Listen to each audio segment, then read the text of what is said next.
Good evening, ladies and gentlemen. Welcome to this session, and thankful that you could be able to stay. I know some of you are still struggling with a little bit of the transition in time zone, so thankful that you're able to join. So we will be discussing the topic of aligning climate and trade, paving the way for a sustainable carbon market. When you think about carbon markets, you get a lot of reactions. You get a lot of reactions, especially with what has been happening in the headlines lately. But there is a global opportunity that can be unlocked through well-functioning carbon markets. And we have an esteemed panel of speakers that will be looking at what are these pathways? What are these pathways towards a better aligned trade and carbon market regime that can help enable us to achieve a climate positive growth and also both climate and economic goals in a way that is harmonized. So we'll be looking at different experiences informed by real life practitioners, experiences informed by active ecosystem players who have been involved in this space, and we want to be able to learn. We want to benefit from the lessons. We want to benefit from some of the ideas that can enable that we move ahead in a way that trade and carbon markets can be able to work in concert to enable that we achieve both the climate goals, but then also the economic growth that is required in parts of the world that we're operating in. So without further ado, let me introduce you to the speakers. I will quickly just read a little bit of their bios, but they will be speaking a little bit more about themselves as they respond to questions. So in no particular order, we have Paul Sebastian, who is a co-founder of the Carbon Offset Certification. Paul is a former energy and carbon trader in Energy Group, investment bank and hedge fund, and he leads the energy transition and development programs in emerging markets for national agencies. He was also commodity and sustainability expert and advisor to the United Nations. Paul advises innovative energy companies, founded a commodity tech startup, and develops nature-based carbon offset programs in Central America. Welcome, Paul. And next to Paul on his right and to my left is Kamal Omari, who is the director of Namene. Perhaps you'll let us know what Namene stands for. Kamal has had a 24-year career in investment banking, specializing in cross-asset derivatives and related financing products, origination, structuring, and risk management. As MD at HSBC, he served diverse clients, ranging from large corporations to family offices. Kamal's decision to use his corporate experience to help end energy poverty stems from witnessing the widespread use of oil-burning lamps in his parents' remote mountain village in Algeria in his early years. Keenly aware of the transformative impact that clean and safe lighting has on people's life, Kamal now focuses his expertise on structuring the financial instruments that enable Namene to achieve its mission. Very much welcome to the panel, Kamal. And last but not least, Susan Zhu. I hope I pronounced that name right, Susan, who is the board chairman and CEO of Shanghai Treasured Carbon New Energy and Environmental Protection Technology Limited. She is also a distinguished researcher of the Center for Sustainable Development Research at Fudan University, Deputy Secretary General of the Carbon Neutrality Special Committee of the China Energy Conservation Association, Vice President of the Greater Bay Area Carbon Neutrality Association, and Vice President of the International Green Economy Association, Carbon Management System Appraiser, Carbon Emissions Management Trader. How much time do you have in your day, Susan? Welcome, and looking forward to this conversation. My name is Jack Imani. I'm the CEO of the Climate Action Platform for Africa. Paul, let me start with you. As I mentioned at the beginning, there has been a number of headlines, especially to do with the voluntary carbon markets. There's a lot of people who read that and they wonder, geez, I mean, why are we even bothered with this?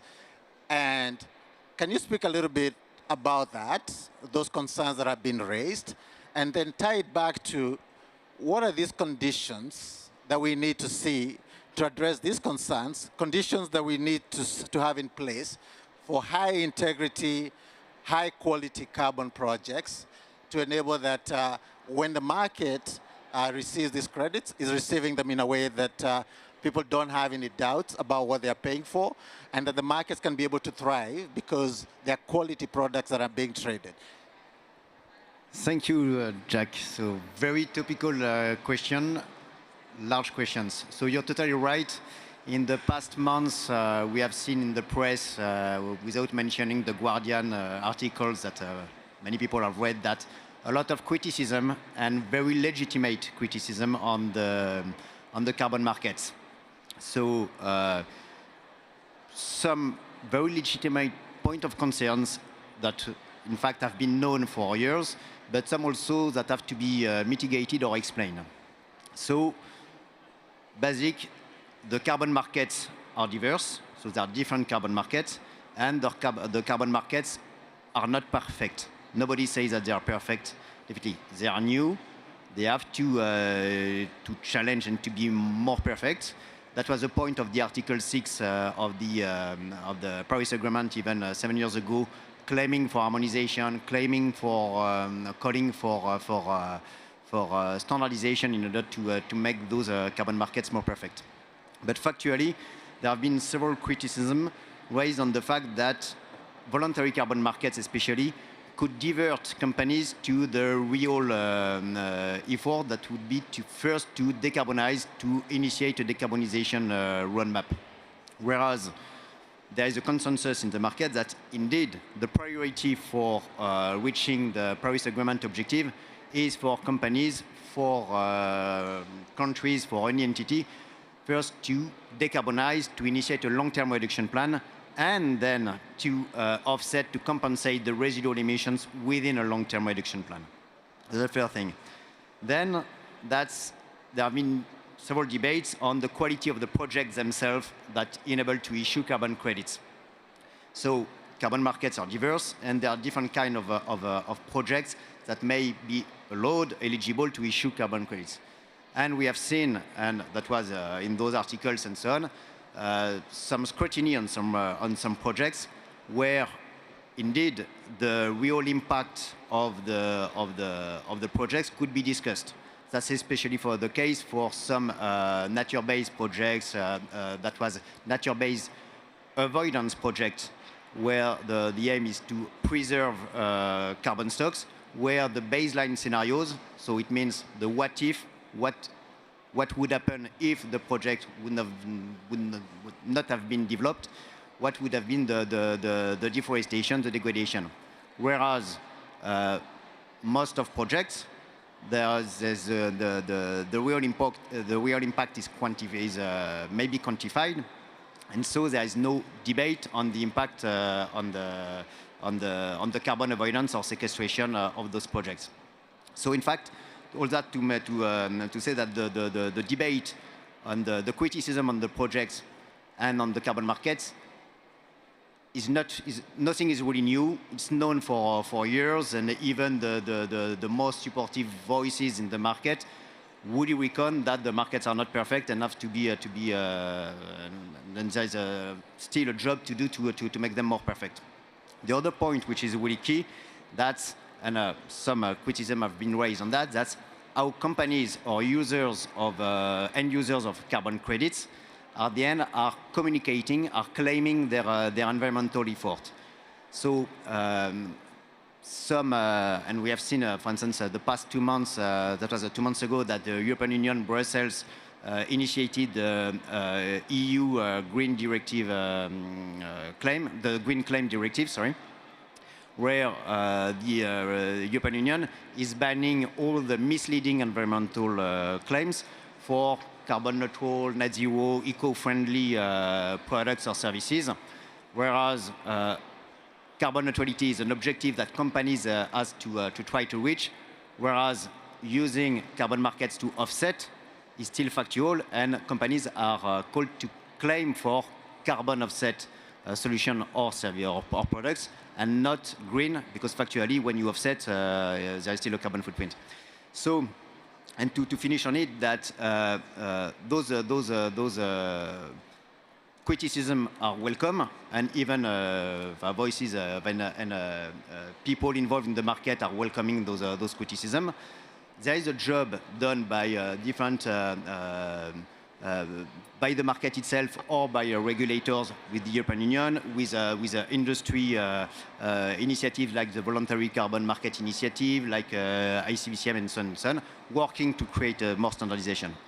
And just to finish that, even if the market is not perfect, we may expect it will be better in the coming years, that the voluntary carbon market, we cannot even expect to do half of the job of the Paris Agreement objective without the carbon market.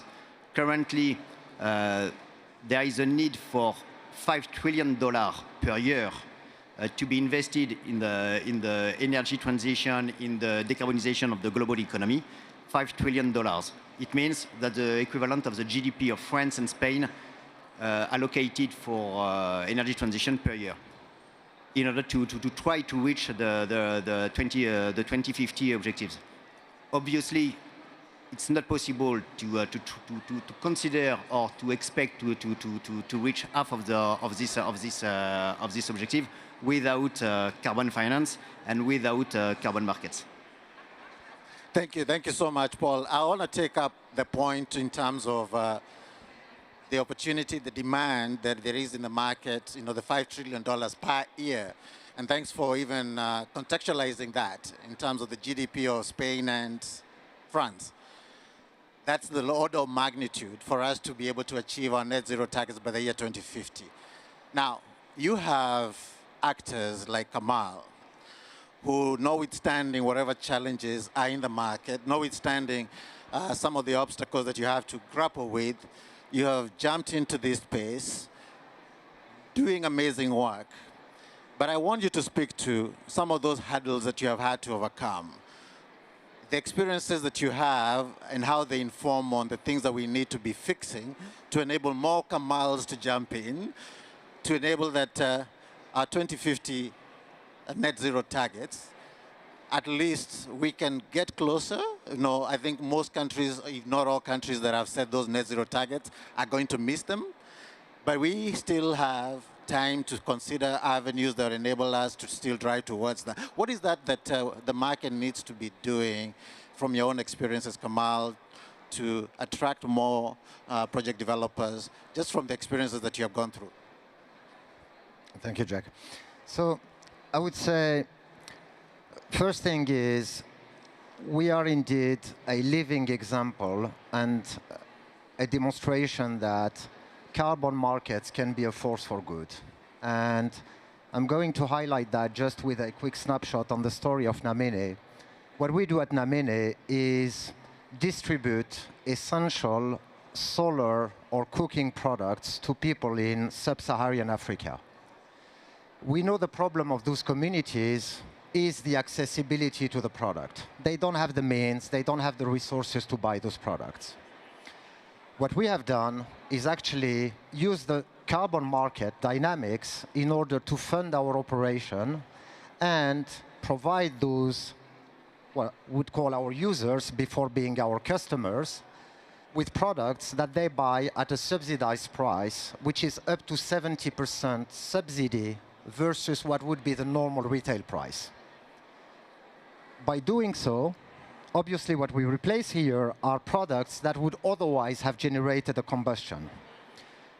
Take, for example, kerosene lamps, which are widely used in sub-Saharan Africa. I don't need to go through the list of harms it does, from toxic fumes to danger to not being suitable for correct lighting, and to basically utilizing some of the financial resources of the household, which could be used for other more essential needs than buying kerosene and burning it at home.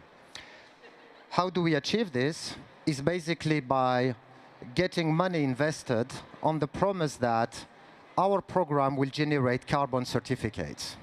And therefore, the benefit for the communities can be translated into a token, which is a carbon certificate, which we can then sell to the companies that have decided to take the adequate trajectory that Paul was just mentioning in terms of reduce their own emissions, do everything that they can do internally in order to be a better environmental citizen, but then whatever portion they cannot reduce, they can go and offset. Why? Because a ton of carbon in the atmosphere is a ton of carbon. Whether it was originated in the north or the south, it still remains a ton of carbon. And if it becomes too difficult to remove a ton of carbon in the north, and it's cheaper to do it in the south, whilst having additional benefits for the communities, this is a live example of what carbon markets can achieve for people. Now, to get into your question about what would be what has been the journey we have gone through and what would be our recommendation to other project developers, and tying into your point about how can we make carbon markets better, the first point, the first answer I would give to that is that, like on anything in life, don't cut corners. Meaning that whenever we took on to develop our project, we realized from the very first instance that we're not going to be the cheapest proposition in town. Why? Somebody growing trees or distributing cookstoves will have a much bigger carbon benefit than removing a combustion that comes from a small flame, right? The additional point to that is that the device that we bring, which is a solar light that we have designed and manufactured ourselves, is quite a costly device, which we need to manufacture somewhere and bring into those communities. So we started from the outset, as you can see, by taking the most difficult path, i.e. reducing a small emission, replacing it with a device which is quite fairly high-tech, okay? And I would say, and in order to do so, we went for the most stringent carbon certifier, which is gold standard. So my very first advice to carbon developers is make sure that your project will benefit truly the communities. Go for the most effective and stringent carbon certifier. This is how you will build quality into your carbon credits and into your story. Why? Because we believe that there are actually companies out there and entities that do truly want to reduce their own footprint and carbon emissions, but through offsets with high quality offsets.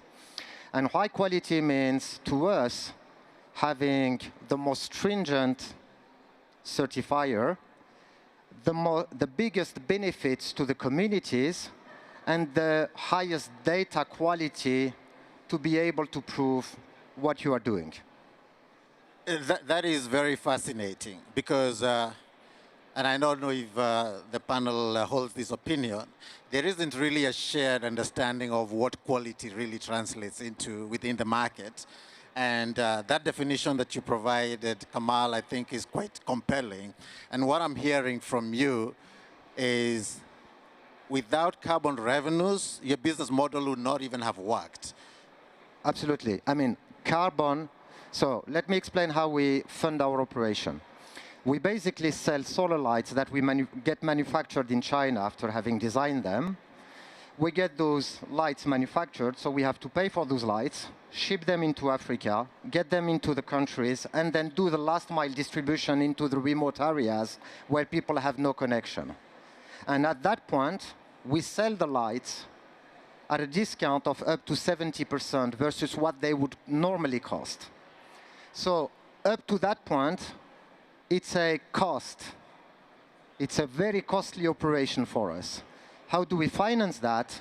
We basically got investors that were willing to go alongside us and finance our project, but on the merits and the benefits of the project. So they are willing to be obviously paid on the back of the carbon credits that will ultimately be sold, but we start by spending a lot of money in order to conduct our operation, so we need funding, and that funding comes from trust. The trust that the program is well designed, the trust that the program will be well implemented, but also the trust that the carbon markets will still be there with the right actors wanting to compensate with us on high quality credits and willing to pay the price for that. Amazing, and I know Paul wants to jump in, and I want him to jump before I go to Susan, and I think we'll be speaking a little bit even in terms of the community benefits, the translation of how all of this community actually feel a true and real benefit as part of this. So Paul, please go ahead. No, I just want to bounce back on what Kamal said on two things. That's the perfect example of projects. Carbon finance, carbon markets is a solution to de-risk project for financiers and to drive finance from the private market to projects that could be not or in a very difficult way financed without this mechanism with this house scheme. Public donation, public aid, and so on, that's good, that's very important, but we have seen and we know that it's not sufficient, it's not enough to make some projects viable, especially in some countries, in some continents, where the expectation in terms of payback from financiers, from banks, is more constraining than in some other areas. For instance, in developing countries, financiers are expecting a payback in a few years, couple of years, whereas in developed countries, we may accept payback on a longer period because that's a question of risk assessment and country risk. The other thing, that's what you said and what you really mentioned, that the importance of the quality and of the certification. That has been a main criticism in the market, but now there's a consensus between the main certification agencies on what are the core carbon principles of what is a quality project, meaning the additionality of the project, the permanency of the carbon avoidance or sequestration, and so on and so on. So that's criteria defined by the industry, by initiative across the industry, and with international bodies like from the UN and so on and so on. So that's the question of the quality, the question of the governance, the question of the verification is key. And some projects, indeed, that has been criticized, that have been eligible, that were eligible years ago to issue carbon credits, would not be eligible now based on the new criteria. So criteria and standards are making also their job to reassess their methodologies and eligibility criteria. No, thank you. And I might come back to you, Paul, on that in terms of quality and other aspects that might be unique in the global south, when you talk about ecosystem services, social economic benefits and others that may not be priced into, what the carbon usually will fetch. But before I do that, Susan, I will put you on the spot to represent one of the major global players in China and the very unique position that China occupies, especially in the global trade, and what you perceive or what role China might play in terms of supporting the growth of sustainable carbon markets, especially in the low, middle income countries, given the role that China occupies. If you could speak to that. Thank you, Jack. According to your question, I have my own personal opinions in several points. And I think the first point is maybe China should participate in formulating and developing the international carbon trading rules and policy actively in a sustainable way. And we need to talk about communicate with the developed countries, especially like you. They have a lot of experience. And as the biggest carbon market, we also has experienced a lot. And I think we need to share our thoughts to the developing countries. This is the first point. And I think the second point is China should advocate the low carbon concept in the international platform and strengthen the importance of low carbon to the developed countries and encourage them to involve in the international carbon market frequently. And my third point, I think is the most important point, is enhance the international cooperation. I have several other points according to this international cooperation. First, just like I said, as the biggest carbon market, China also the leading developing country. So we need to bring our experience to the developing countries because most of the developed countries, they don't have their ETS. We can help them to build their carbon market. And the second thing is, I think we can cooperate with like EU financial institutions to issue some carbon fund, carbon trust, because just like I said, EU market, they have almost 20 experience in the past. Especially the carbon financial market is very, very mature. You have a lot of carbon fund, carbon trust, not only the spot market, but also the future market and the derivatives is also very mature. I think maybe China can working with EU financial institutions to have some funds. And in the funds, I think we can invest in several ways to the developing countries.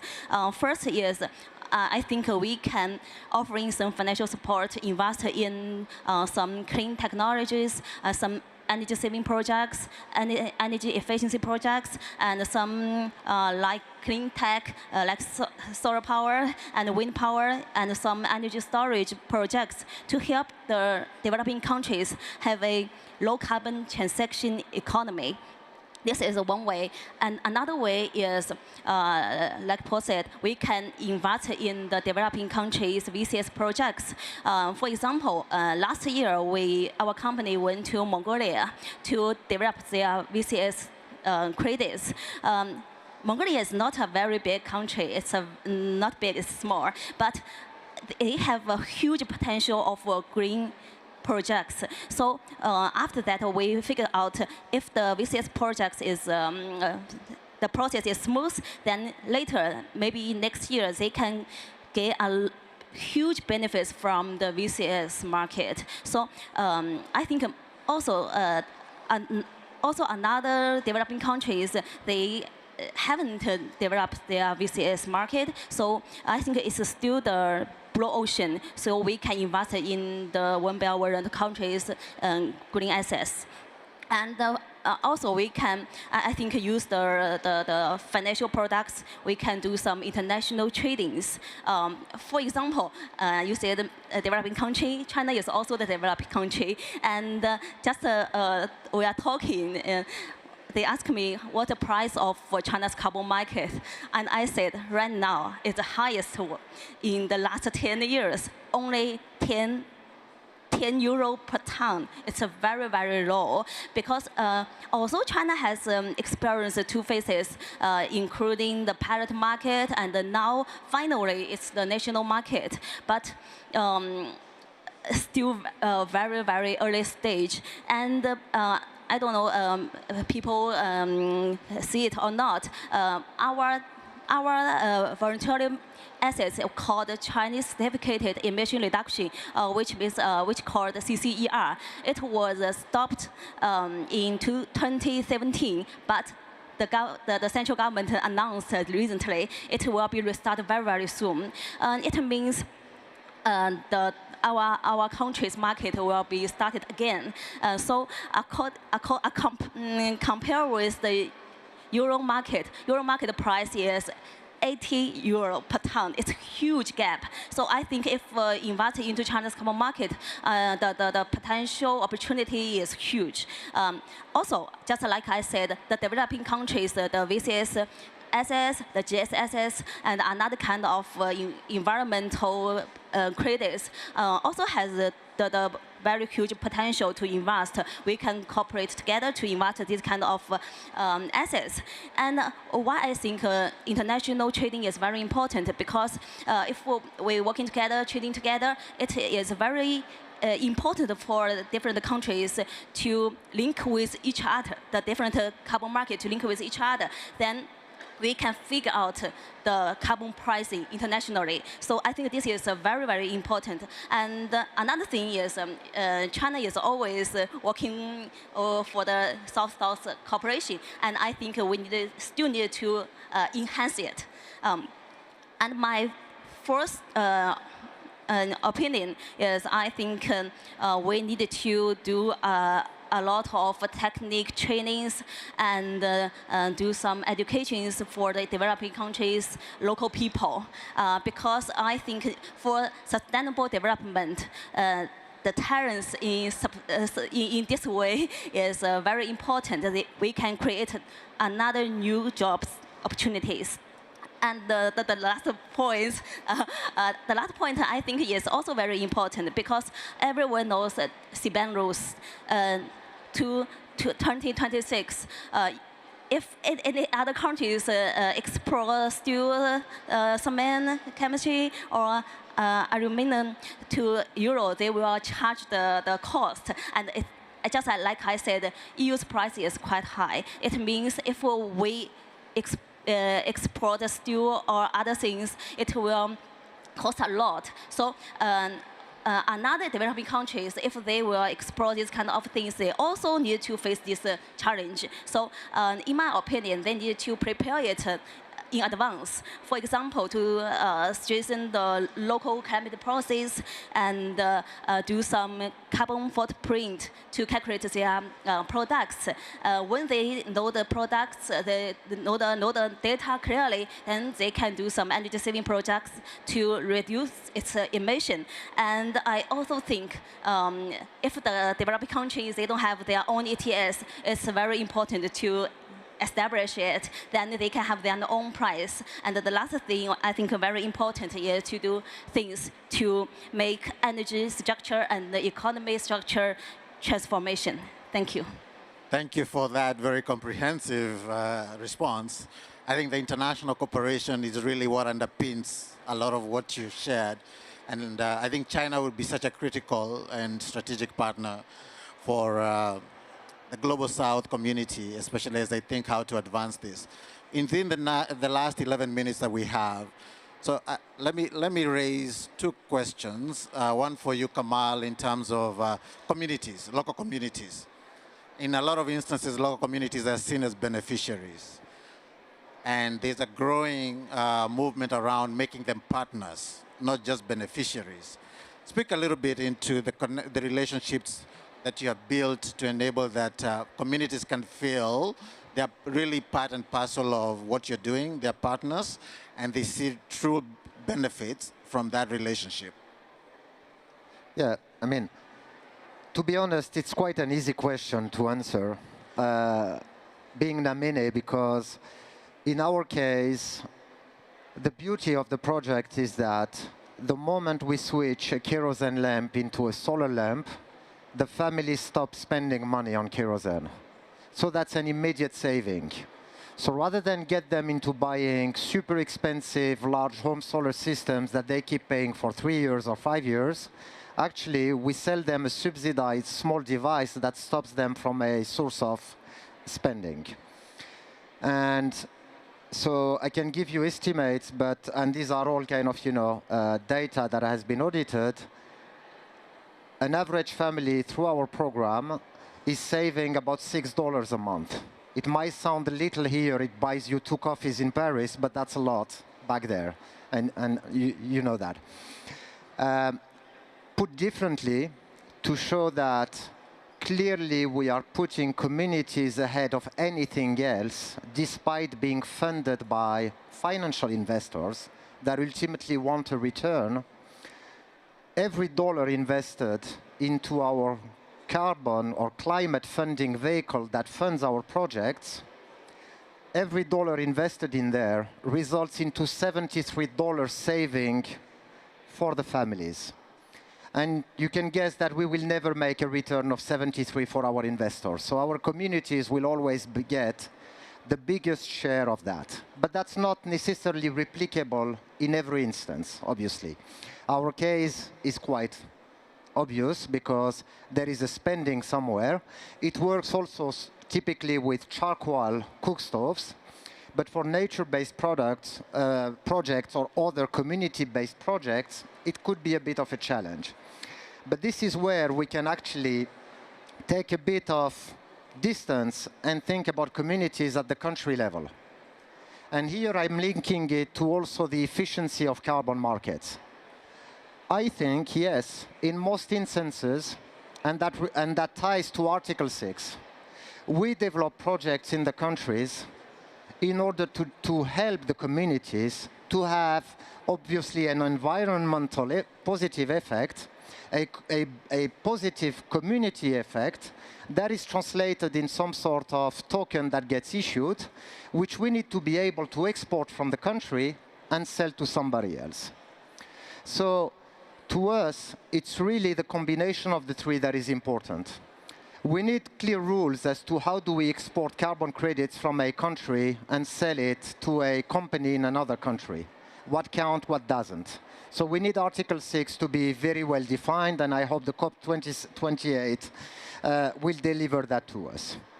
The second element is that countries can indeed tax the carbon exportation as any exportable product. But they need to be mindful as to, obviously, not trying to get basically their cut of a fruit for which we haven't yet planted the seed of the tree, right? And that's really the right example. So there has to be a differentiation between projects that are utilizing the resources of the country and the projects that are bringing resources into the country.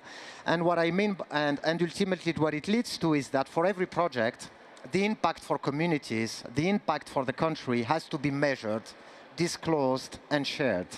And the more a project consumes of the resources of a country, the more it sounds fair to us that that project has to share, at least with the country, if not with the communities themselves. Because, yeah, when you plant forests or, nature-based solution stuff where you don't touch communities directly, there has to be an element that goes into the country.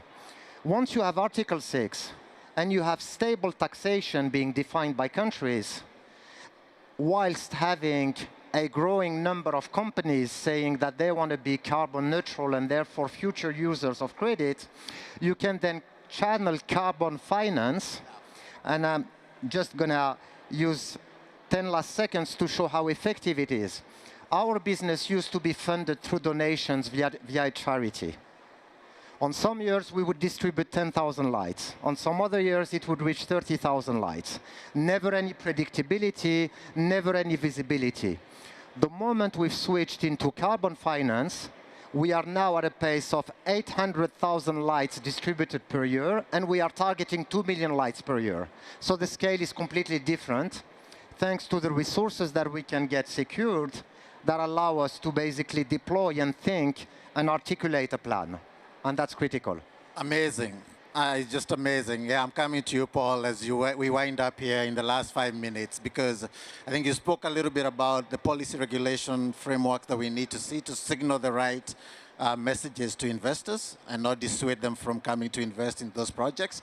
And I think also the importance of private sector scales of capital and what carbon revenues can do vis-a-vis what development finance and its limitation. Not that it's not good, it's limited in the scope and scale of what it's able to deliver.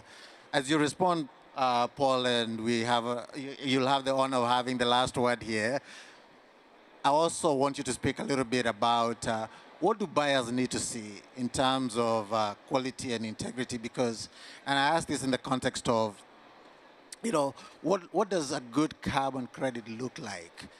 And how is that in terms of, especially, when you talk about the African continent and other places like that, with all the other benefits that we know come with the carbon credit, whether that is biodiversity, whether that is, ecosystem services, which are usually not priced in.